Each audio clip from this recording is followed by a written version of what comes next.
Bonjour tout le monde, c'est Selma de la boutique en ligne, mon espace récréatif, boutique de loisirs créatifs et de matériel d'art. Donc aujourd'hui, nous sommes à la journée 10 de notre défi 30 jours de créativité. Aujourd'hui, c'est une vidéo un petit peu particulière sur l'inspiration. Donc l'inspiration, pourquoi j'en parle? Parce que c'est un élément très important dans la créativité et j'ai eu quelques commentaires dans les vidéos précédentes concernant le défi qui m'ont fait un peu réfléchir. Donc on m'a dit, mais Selma, tu es super créative, tu peux pas le nier, tu as une facilité pour l'écriture, une facilité pour le dessin, etc. Oui et non, oui et non, parce que l'inspiration, donc cette inspiration, ce sont, comment on peut la définir, ce sont les idées, ce qui nous pousse à créer. Euh, donc quand vous ouvrez un cahier, vous prenez une feuille, elle est complètement blanche. Qu'est-ce que vous allez faire dans cette feuille blanche? Picasso disait: je passe plus de temps à réfléchir à l'œuvre que le temps que j'y passe à la créer. Donc effectivement, créer une œuvre, ça se travaille. Donc oui, il y a une inspiration, oui, il y a peut-être une idée. Donc l'inspiration peut venir et vient de nous, mais elle vient aussi, elle est influencée de l'extérieur, tout ce qui se passe à l'extérieur de nous. Moi, je suis enseignante de français, comme vous le savez, et je dis souvent à mes élèves, quand vous écrivez un texte, vous l'écrivez avec plusieurs choses. Premièrement, les connaissances que vous avez en écriture, c'est bien évident. Si vous ne savez pas écrire une phrase, ça va être difficile d'écrire un texte. Vous écrivez avec donc les connaissances, vous écrivez avec votre imagination, vous écrivez avec euh, votre vécu. Donc tout ce qu'on sait, tout ce qu'on vit peut influencer cette inspiration-là. C'est la même chose pour du dessin, c'est la même chose pour peu importe quelle création, la cuisine, le dessin, la peinture, le collage, euh, les puzzles, le diamond painting, c'est la même chose. Moi, avant de commencer le diamond painting ou la peinture par numéro ou le tricot, qu'est-ce que j'ai fait? Évidemment, j'avais aucune connaissance, j'avais jamais fait ça. Donc, évidemment, je voulais savoir, euh, est-ce qu'il y avait une technique spéciale? Est-ce qu'il y avait du matériel particulier à utiliser? Donc, ce que j'ai fait, euh, j'ai regardé des vidéos YouTube. Donc, l'inspiration peut venir de l'extérieur de nous, surtout quand on manque d'idées. En fait, généralement, quand on manque d'idées, c'est parce qu'on ne se fait pas confiance. On ne fait pas confiance à son ressenti, on ne fait pas confiance à ses capacités, on ne fait pas confiance, euh, je ne sais pas moi, au résultat. Ça pourrait être ça. Donc si on ne fait pas confiance au résultat, c'est qu'on se met énormément de pression. Énormément de pression. On a peut-être une vision de l'art qui est complètement biaisée. L'art, c'est pas faire seulement quelque chose de figuratif, donc de réaliste. Quand vous créez, vous pouvez créer ce que vous voulez, comme vous le voulez. C'est ça l'important. Il faut le savoir. Et la créativité, ça se travaille. Donc dessiner, apprendre à dessiner, cuisiner, ça s'apprend, ça, on apprend à cuisiner. Peindre, c'est la même chose, on apprend à le faire. Donc évidemment, si vous n'apprenez pas à faire certaines choses, ben, peut-être vous allez manquer d'inspiration parce que vous allez toujours vous dire, ben non, mais moi je ne suis pas capable de le faire. Alors que pas forcément. Euh, Ça pourrait vous prendre un peu plus de temps pour faire les choses, mais ça ne veut pas dire que vous n'allez jamais pouvoir le faire. Donc l'important, un, c'est de se lancer, deux, d'aller chercher les informations, trois, ben de travailler. De travailler, ça se travaille. Oui, il semble y avoir des gens doués qui semblent que tout leur vient facilement. C'est vrai, on va pas le contester, il y a des génies dans tous les domaines.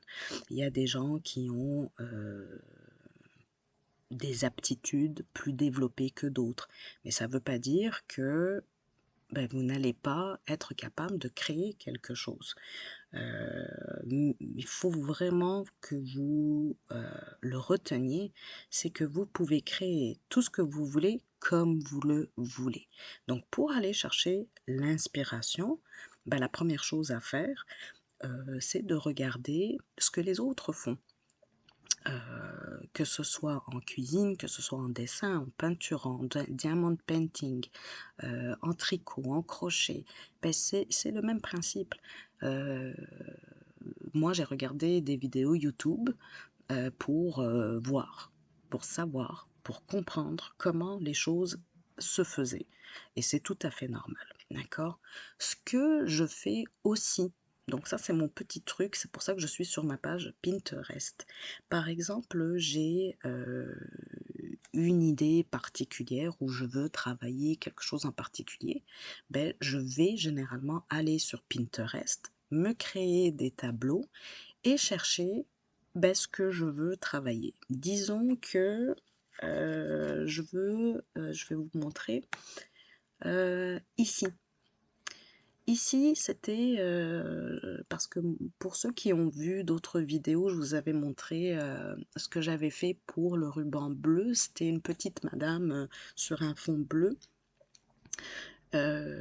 Donc j'ai une partie de mes œuvres qui s'appelle les sentimentales. Ce sont des petites madames avec un long cou.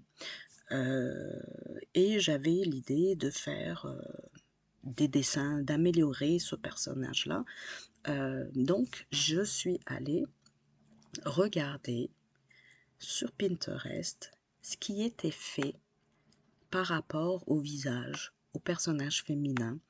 Donc, toutes les images qui m'ont plu, parce que ça m'apporte des idées, parce que ça va m'influencer au niveau des couleurs. J'apprends, quand vous cherchez, ben ça, vous travaillez, oui, les formes, mais vous travaillez aussi les couleurs qui vont ensemble, les nouvelles idées. Donc, j'ai mis ici ben, tout ce que j'ai aimé, tout ce que j'ai adoré.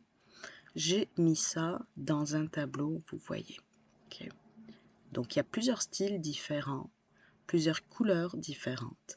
Et c'est comme ça qu'on est influencé, qu'on est inspiré. Donc, il y a l'inspiration intrinsèque, donc toutes les idées qui viennent de nous, ce qu'on fait de nous-mêmes, et, sauf que ben, il y a une inspiration qui vient de l'extérieur, parce que nous vivons dans un monde, nous vivons avec des gens qui créent aussi de leur côté. Si je prends un autre tableau, donnez-moi une minute, je vais vous montrer. Donc ici, je voulais apprendre l'aquarelle, donc c'est le même principe. J'ai mis des œuvres à l'aquarelle, j'ai mis des tutoriels. Ici, je voulais apprendre à dessiner les hérissons. Donc ce que j'ai fait, ben, j'ai cherché les images qui correspondent aux hérissons. Voilà, quelques œuvres pour m'en inspirer, pour avoir des idées. Donc, l'inspiration vient des autres aussi. L'inspiration, je disais tout à l'heure, vient de nos connaissances. Artistiquement, évidemment, si vous allez regarder ce que les autres font, ben, c'est important aussi de voir ce que les artistes font. Par exemple, si vous regardez mes œuvres, Je vous mettrai certaines images. Vous allez, pour mes petites madames, les sentimentales, vous allez peut-être, certains d'entre vous en tout cas, vont reconnaître peut-être l'influence de Modigliani. J'ai d'autres œuvres, vous allez reconnaître l'influence de Klimt. D'autres œuvres, vous avez clairement une influence de Jackson Pollock. D'autres œuvres, ça peut être une influence d'un style, hein, ça peut être de l'illustration comme ça. D'accord? Donc, premièrement, l'inspiration, ben, vous pouvez aller la développer, tout comme la créativité, ça va ensemble, en regardant ce que les autres font. Donc, que ce soit sur Pinterest, que ce soit sur Internet en général, notre ami Google, il nous aide énormément. Donc, moi, j'aurais pu aller écrire dessin hérisson sur Google et il m'aurait sorti pas mal de dessins aussi. Donc, vous pouvez faire la même chose. Vous pourriez prendre un livre à la bibliothèque qui parle d'histoire littéraire. Et moi, c'est ce que j'avais fait à un certain moment. Et j'avais feuilleté le livre et j'avais mis des petits post-it euh, sur les œuvres qui me plaisaient. Et après, j'ai regardé, et vous regardez évidemment qui est l'artiste pour pouvoir vous concentrer plus particulièrement sur l'artiste qui vous a plu. Une autre façon de s'inspirer, donc vous avez la recherche d'images, vous avez toutes les vidéos sur YouTube. Vous allez avoir un rapport avec un style, une façon de faire, des techniques et surtout, ben, vous allez avoir un contact avec l'humain qui se cache en arrière. Donc ça peut être super intéressant. Autre façon de s'inspirer. Alors, tout le travail, moi j'appelle ça en collaboration, dans le sens où vous pourriez aussi vous inscrire à des groupes Facebook euh, sur certains thèmes. Donc moi, je suis inscrite au groupe Le Monde Asiatique, je suis inscrite dans les fadas de loisirs créatifs, je vous mettrai les liens. Je suis inscrite aussi le groupe de Roselyne et ses loisirs, je me rappelle plus du nom comme ça, vite vite, mais je vous mettrai le lien en barre d'infos. Donc je suis inscrite dans plusieurs petits groupes. Je suis inscrite aussi dans des groupes de diamond painting, de peinture à numéro, de puzzle, de tricot, de crochet. Ce que ça fait, ben, ça vous permet de voir ce que les autres font et ben, peut-être ça va vous inspirer. Peut-être que vous allez découvrir des produits. Moi, je me rappelle, j'avais regardé une première vidéo sur la peinture à numéro et j'avais adoré l'œuvre que la personne faisait. Du coup, ben, j'ai essayé de retrouver l'œuvre. J'en ai trouvé une autre qui m'a encore plus plu. Donc, je l'avais achetée et je l'avais faite. Ça, c'est vraiment bien avant la boutique.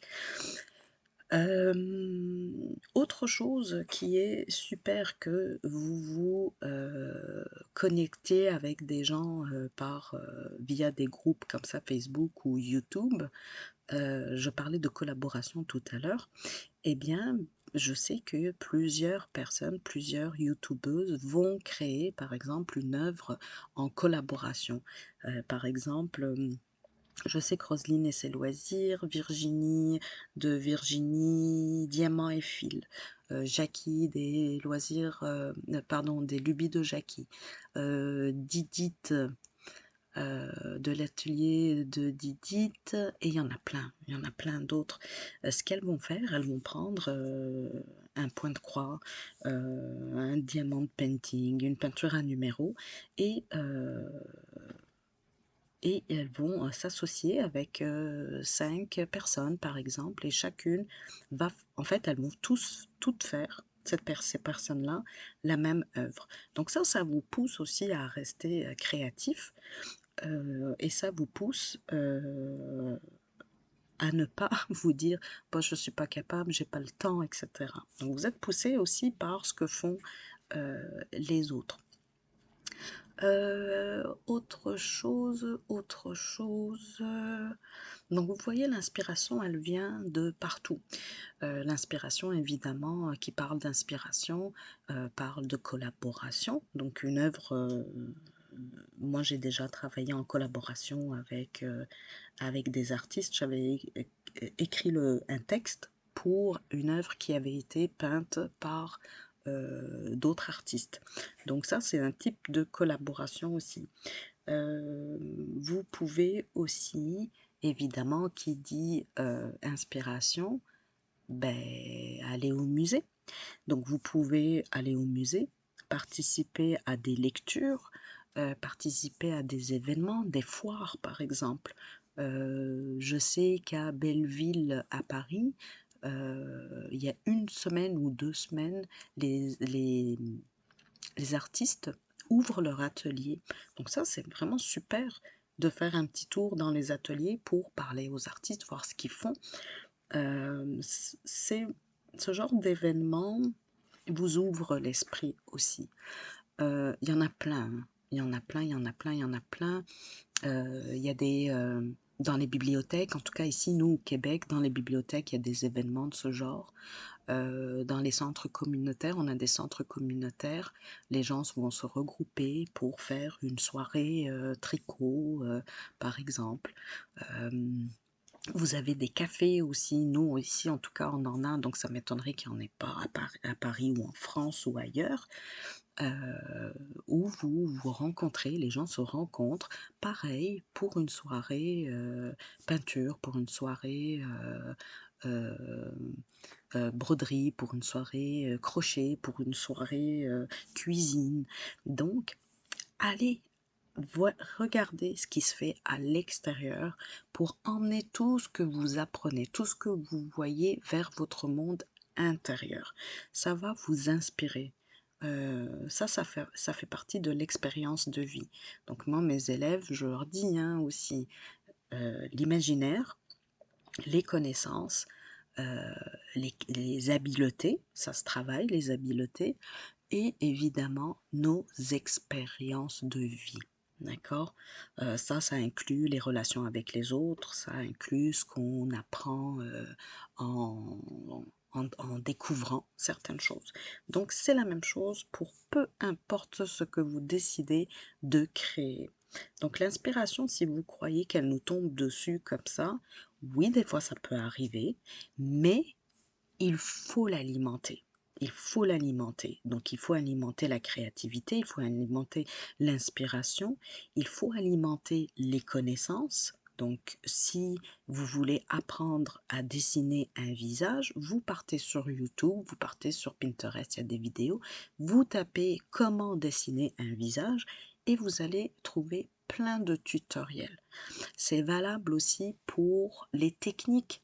Si vous voulez essayer le collage, vu qu'on est dans le collage, oui, moi je vous fais quelques vidéos, mais il y en a 40 000. 40 000 sur YouTube. Donc vous pouvez écrire idées de collage, art journaling, journal créatif qui est un peu différent de l'art de l'art journaling. L'art journaling est plus artistique, donc un peu plus, moi ça me fait plus penser à du scrapbooking, plus de la technique mixte, etc. Alors que le journal créatif, je vous ferai une vidéo sur le journal créatif pour vous le présenter. C'est un travail créatif, oui, c'est du dessin, c'est du collage, qui sont reliés euh, avec de l'écriture. Et cette écriture, c'est une découverte de soi. Ça vous permet de travailler sur vous-même. C'est comme un mélange de journal intime, si vous voulez, et d'art journaling.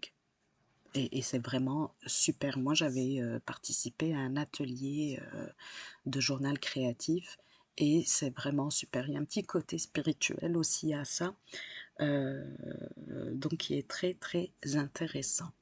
Donc, s'il vous plaît, on arrête de croire que l'inspiration nous tombe du ciel. On n'est pas tous, en tout cas j'allais dire on n'est pas tous Picasso, mais même Picasso, il prenait le temps de s'inspirer, il prenait le temps de réfléchir à ses œuvres. C'est pas vrai que Picasso s'asseyait et prenait un pinceau et plac en 5 minutes il nous créait quelque chose. Donc les artistes aussi, les grands êtres, les grands maîtres comme on les appelle, ben, ils ont travaillé fort pour apprendre à faire ce qu'ils ont pu faire. Ils ont trouvé leur style, leur façon de dessiner. Si je pense à Van Gogh faisait énormément de peinture classique au début, allez voir, pour finalement trouver son style que l'on connaît et qu'on aime aujourd'hui. Donc, laissez-vous emporter par ce que les autres font, par ce qui se passe autour de vous, par vos lectures aussi. D'accord? Il y a plein de livres qui parlent d'art, que ce soit, et je répète, hein, la cuisine, c'est de la créativité, le jardinage, c'est de la créativité. Comment vous vous habillez, comment vous coupez les cheveux, tout ça, c'est de la créativité. Comment vous allez régler un problème au travail, ben, il y a de la créativité là-dedans. Donc on veut développer cet esprit créatif parce que la créativité n'est pas seulement dans l'art. La créativité, c'est quoi? C'est faire les choses de façon différente, de façon unique, qui nous est propre. C'est ça la créativité au fond. Donc, sur ce, j'espère que cette petite vidéo vous aura plu et qu'elle vous rebooste un petit peu, qui change votre façon de penser l'inspiration. Euh, et je vous encourage à tester, essayer les choses, même si vous n'aimez pas le résultat tout de suite, ça se travaille, s'il vous plaît. N'oubliez pas que tout se travaille. Si vous voulez apprendre quelque chose, euh, eh bien, ça se travaille. Un instrument de musique, si vous voulez apprendre à jouer du piano, euh, ben, c'est pas vrai que vous allez vous asseoir puis taponner sur des touches et que vous allez créer une œuvre unique. Ça se pourrait, hein, ça se pourrait. Mais il y a tout un apprentissage derrière aussi. Donc, c'est valable pour tout ce qu'on fait. Donc, je vous invite à aller regarder ce qui se passe sur Internet, les groupes sur Facebook. Laissez-vous inspirer par les gens autour de vous sur YouTube. Moi, je nomme cela parce que je sais ce que j'utilise en ce moment, mais vous avez évidemment TikTok, Instagram, Google. Si vous tapez un mot-clé, il va vous sortir de multitudes de sites, de vidéos et d'images. Donc, utilisez cet outil qui est finalement sans fin, qui est un bel outil pour la créativité. Donc, sur ce, je vous dis bonne journée. Je vous remercie d'avoir regardé cette vidéo. Si vous avez des questions, des commentaires, des idées, vous pouvez me les noter. Je réponds habituellement. Et je vous souhaite une belle journée ou une belle soirée, dépendamment de quand est-ce que vous regardez cette vidéo. Bye bye!